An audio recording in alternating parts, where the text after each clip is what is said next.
ये हम लोग प्रत्यावर्ती धारा का आंकिक प्रश्न पढ़ रहे हैं, जिसमें ब्लैक बोर्ड पे 2 क्वेश्चन दिए गए हैं। जिसमें पहला क्वेश्चन कह रहा है निम्नांकित परिपथ में प्रदर्शित अमीटर व वोल्ट मीटर का पाठ्यांक क्या है। तो इसमें देख रहे हैं कि ये परिपथ प्रतिरोध भी इसमें लगा हुआ है, इसमें प्रेरकत्व भी लगा हुआ है और धारिता भी लगा हुआ है। इसको क्या किया गया, प्रत्यावर्ती धारा स्रोत से जोड़ा गया है। इसमें अमीटर भी लगाया गया है और वोल्टमीटर भी लगाया गया है। तो पूछ क्या रहा है कि अमीटर का पाठ्यांक क्या होगा और वोल्टमीटर का पाठ्यांक क्या होगा, ये प्रश्न है हमारा। तो इसका सलूशन है, फिगर यही है, फिगर यहाँ बना दिया गया है, ठीक है। इसमें देख रहे हैं प्रत्यावर्ती बोधता का जो समीकरण दिया है, क्या दिया है, V equal to 200 under root 2 sine 400t ये दिया। इसको हम क्या कहें करेंगे कि प्रत्यावर्ती बोधता की जो समीकरण है V इक्वल टू V0, प्रत्यावर्ती बोधता का जो समीकरण होता है V equal to V0 sine omega T से क्या करेंगे, तुलना कर देंगे। इससे तुलना करा देंगे, तुलना करने पर प्रत्यावर्ती बोधता के समीकरण से तुलना कर दिया गया। अब यहाँ देखिए साइन का गुणांक कितना है V0 और यहाँ साइन का गुणांक कितना है 200। इसका मतलब बोधता का जो शिखर मान आया है V0 का मान कितना आ गया 200 अंडर रूट 2 वोल्ट आ गया, वह बोला तो बोधता का शिखर मान हो गया। अब यहाँ देखिए टी का गुणांक ओमेगा है, यहाँ टी का गुणांक 400 है, तो ओमेगा की जो वैल्यू आ गया, ओमेगा की वैल्यू कितना आया 400 आ गया। तो 400 ये क्या होगा, रेडियन प्रति सेकंड हो जाएगा ये। यानी कि जिसके अब पूछ क्या रहा है कि एमीटर में कितनी धारा बह रही है और वोल्ट मीटर का पाठ्यांक पूछ रहा है, वोल्टता पूछ रहा है इसका, ठीक है। अब यहाँ पे हम क्या करेंगे, परिपथ की प्रतिबाधा निकालेंगे, परिपथ की प्रतिबाधा निकालेंगे। चूंकि ये एलसीआर सर्किट है, तो एलसीआर सर्किट की परिपथ की प्रतिबाधा जो होती है, एलसीआर परिपथ की प्रतिबाधा, परिपथ की प्रतिबाधा, एलसीआर परिपथ की प्रतिबाधा Z बराबर क्या होता है, under root R square plus XL difference XC का होल स्क्वायर। अब हमें R तो मालूम है, R का मान दिया है प्रश्न में, देख रहे हैं R की वैल्यू दिया है, R का मान कितना दिया है 20 ओम, C का मान कितना दिया है 62.5 माइक्रोफैरड है। माइक्रोफैरड को हम क्या करेंगे, फैरड में बदल देंगे। तो हम जानते हैं कि 1 माइक्रोफैरड बराबर क्या होता है 10 टू द पावर -6 फैरड होता है। तो इतना माइक्रोफैरड क्या होगा 10 टू पावर -6 से मल्टीप्लाई हो जाएगा, इतना फैरड हो गया। अब यहाँ पे प्रेरकत्व कितना दिया है, L का मान कितना दिया है 0.1H दिया है, 0.1H दिया है हेनरी। प्रेरकत्व का मान 0.1H हेनरी दिया है। अब हम क्या करेंगे, XL निकालेंगे, XC निकालेंगे, क्योंकि XL दिया नहीं, XC भी नहीं दिया है, तो XL हम निकालेंगे। तो XL क्या होगा, तो XL बराबर क्या होता है, ओमेगा L होता है। ओमेगा की वैल्यू कितना है, ओमेगा की वैल्यू कितना है 400, मतलब 400 इंटू L की वैल्यू कितना है 0.1, 400 में 0.1 का गुणा करेंगे कितना आएगा 40 ओम आ जाएगा, कितना आ जाएगा 40 ओम आएगा। अब इसी तरह क्या निकालेंगे, XC निकालेंगे। तो XC बराबर क्या होता है 1/ओमेगा C होता है, 1/ओमेगा की वैल्यू कितना 400, ओमेगा की वैल्यू कितना है 400 और C की वैल्यू जो धारिता कितना है 62.5 इंटू 10 टू द पावर -6 है। अब इसको सॉल्व करेंगे, जब यहाँ देखिए डबल जीरो है तो इसको क्या लिख सकते हैं 4 × 10 की घात 2 और यहाँ 10 की घात -6 है, तो सॉल्व करेंगे 10 पावर -4 आ जाएगा। तो -4 को अंश में ले जाएंगे +4 हो जाएगा। तो इसको हम क्या लिखेंगे 1 10 की घात 4 को लिख सकते हैं, इतना लिखा जा सकता है, अपॉन यहाँ क्या हो जाएगा 4 इंटू 62.5। अब इसको सॉल्व करेंगे, यहाँ पॉइंट हटाएंगे, ऊपर एक जीरो बढ़ेगा, ये 5 0 हो गया यहाँ पे। तो 4 इंटू 625 हो गया। realize अब इसको सॉल्व करेंगे, काटेंगे। were made of the 25 से काटे, 25 25 625, 25 चौका 100, 30 बनेगा। फिर काटेंगे, 4 से कटेगा ये, 1 आ जाएगा, ये हो जाएगा। ये कितना हो जाएगा? 5 से काटिए, 25 25, 5 दूनी 10, 200 आ गया। 200 आ गया, कितना बचा? कटेगा, कितना आ जाएगा? 40। 4 से 40 कटेगा, कितना आ जाएगा? 10 आ जाएगा। कितना आ जाएगा? 4 कट गया ना, 40 आ जाएगा।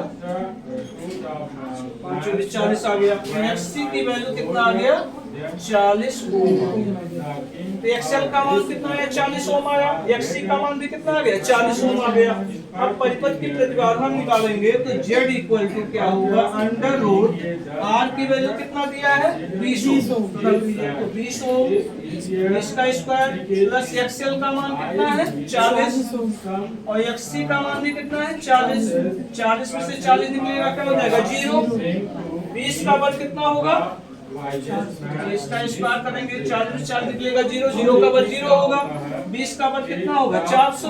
तो अंडर रूट 400 प्लस 0 कितना होगा? 400 होगा। 400 का वर्गमूल कितना आएगा? 20 आएगा। कहने मतलब परिपथ की जो प्रतिबाधा आया, कितना आया? 20 ओम। परिपथ की प्रतिबाधा कितना आ गया? 20 ओम। परिपथ की प्रतिबाधा कितना आ गया? 20 ओम।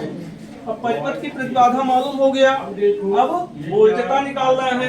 किस पे इल्जाम लगता है? क्या निकालना हमें? वोल्टता भी निकालना, धारा भी निकालना। तो वोल्टता भी निकालना है। यहाँ ये क्वेश्चन हम निकाल दे रहे हैं इसको। तो देखिए पूरा आगाम आप समझते क्यों नहीं कि चीजें गलत आकार की बनी थी।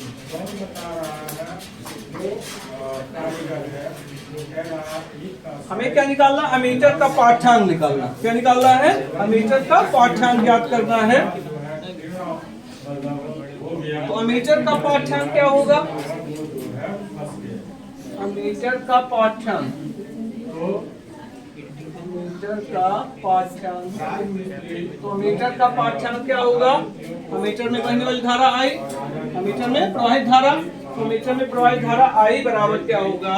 यह तो सरकार की गलती है। धारा अमल सीधी को गलत किया गया। सीधे परिपथ में प्रवाहित धारा या मीटर में बहने वाली धारा, मीटर में धारा। आप एक छोटी सी चूंकि परिपथ की प्रतिबाधा कितना है? Z है, और इसमें बहने वाली धारा अगर हम I मान लें तो इसकी स्रोतों की विभवांतर कितना है? मैंने VRMS। क्या होगा? VRMS। तो VRMS जो आर्किटेक्ट ओम के नियम से आप पढ़े हो, V इक्वल टू I आप पढ़ते हो, तो यहाँ परिपथ की प्रतिबाधा क्या हो जाएगा? Z हो जाएगा। V के स्थान पर क्या हो जाएगा? VRMS हो जाएगा। तो I इक्वल टू क्या होगा? VRMS अपॉन क्या हो जाएगा? Z हो जाएगा ना। तो यहाँ I के स्थान पर हम क्या लिख सकते हैं? VRMS अपॉन क्या हो जाएगा? Z हो जाएगा। और VRMS जो होता है किसके बराबर होता है? मतलब वोल्टेज के शिखर मान और वोल्टेज के वर्ग मान मूल मान में संबंध जो होता है, आप ये फार्मूला पढ़े हो। VRMS इक्वल टू क्या होता है? V0 अंडर रूट 2 होता है। होता है कि नहीं होता? तो रख दीजिए। तो VRMS के स्थान पर हम क्या रख देंगे? V0 Z under root 2। V0 का मान कितना दिया? V0 का मान कितना? 200 अंडर रूट 2। देख रहे हैं V0 का मान कितना है? 200 अंडर रूट 2 है। तो V0 का मान 200 अंडर रूट 2 अपॉन Z का मान कितना है? Z का मान कितना आया? 20 into under root 2। Under root 2 से अंडर रूट कट जाएगा, 20 से 200 कटेगा। तो अमीटर का पाठ्यांक क्या होगा? 20 का 200 मतलब 10 एम्पियर। वास्तव में मीटर का पाठ्यांक कितना होगा? 10 एम्पियर होगा। मीटर का पाठ्यांक कितना आ जाएगा? 10 एम्पियर। अब क्या पूछ रहा है? वोल्ट मीटर का पाठ्यांक। क्या पूछ रहा है? वोल्ट मीटर, मतलब इसका पाठ्यांक पूछ रहा है। तो वोल्ट मीटर का जो पाठ्यांक होगा, वोल्ट मीटर का पाठ्यांक, तो वोल्ट मीटर का पाठ्यांक निकालना है। तो यहाँ किसके सिरों पर वोल्टेज लगा हुआ? L और C के प्रति। एल और सी के बीच में लगा हुआ है ना वोल्टेज, एल और सी के बीच विभवांतर, एल और सी के बीच क्या होगा, विभवांतर होगा। तो वोल्टमीटर का पाठ्यांक ज्ञात करना है तो V इक्वल टू क्या होता है, आई आर होता है। तो यहाँ पे मतलब वोल्टेज में मतलब एल के सिरों पर कितना विभवांतर होगा और सी के सिरों पर विभवांतर, एल के सिरों पर विभवांतर और बी के सिरों पर विभवांतर, मतलब एलसी परिपथ के बीच ये बी लगा हुआ है तो एलसी परिपथ के बीच विभवांतर निकालेंगे, एलसी परिपथ के बीच क्या निकालेंगे, विभवांतर निकालेंगे। ठीक है, तो क्या हो जाएगा, वी एल डिफरेंस क्या हो जाएगा, वी सी। तो वी एल का मान कितना, वी एल तो दिया नहीं है, बी सी भी नहीं दिया है, तो वी एल के स्थान पे क्या लिख सकते हैं, आई एक्स एल लिख सकते हैं। डिफरेंस बी सी के स्थान पे क्या होगा, आई एक्स सी हो जाएगा। आई हम कॉमन ले लें तो क्या बचेगा, एक्स एल, डिफरेंस क्या हो जाएगा, एक्स सी। तो आई का मान तो निकाले हो कितना, 10 एम्पियर, तो 10 गुणे एक्सएल का मान कितना है, एक्सएल का मान आप निकाले हैं कितना, 40 ओम। तो 40 ऋण एक्ससी का मान कितना है, 40, 40 ऋण 40, 40 में से 40 गए कितना आ गया, 0। तो कितना आएगा, 0 आ जाएगा। मतलब वोल्ट मीटर का पाठ्यांक 0 होगा, अमीटर का पाठ्यांक कितना होगा, 10 एम्पियर होगा। ठीक है, तो ये लॉन्ग क्वेश्चन इस तरह आपके यूपी बोर्ड में पूछे जाते हैं, इस तरह के क्वेश्चन बन सकते हैं। ठीक, एक क्वेश्चन और है, पूरा कर लीजिए इसको, है ना, इसको खोदे। सेकंड वाला क्वेश्चन देखिए,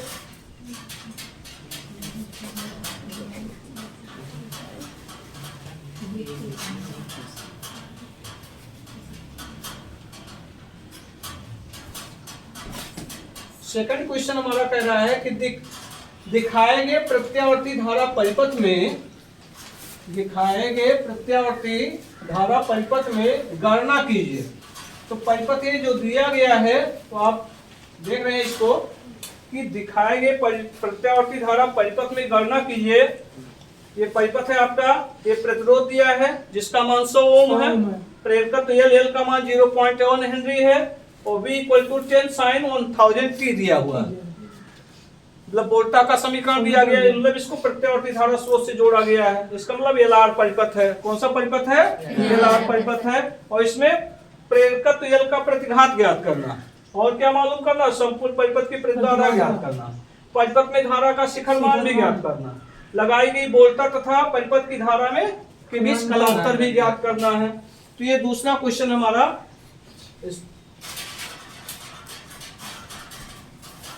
तो जो जो दिया है पहले हम उसको क्या करेंगे, नोट कर लेंगे। क्या दिया हुआ है, प्रतिरोध दिया हुआ, प्रतिरोध R का मान कितना है, प्रतिरोध R का मान दिया है 100 दिया है, 100 ओम दिया है, कितना दिया है 100 ओम। फिर क्या कर रहा है, प्रेरकत्व L का मान कितना है 0.1 हेनरी है। फिर और क्या दिया है, वोल्टा का समीकरण दिया है, V equal to 10 sin 1000 t। हम पहला काम क्या करेंगे कि प्रत्यावर्ती वोल्टा के जो समीकरण है कि V equal to V0 sin omega t से क्या करेंगे, तुलना करेंगे। इससे क्या करेंगे, तुलना करेंगे। इससे तुलना कर दिया गया तो V0 का मान क्या है, मतलब वोल्टा का शिखर मान जो आएगा कितना आएगा, 10 वोल्ट आएगा।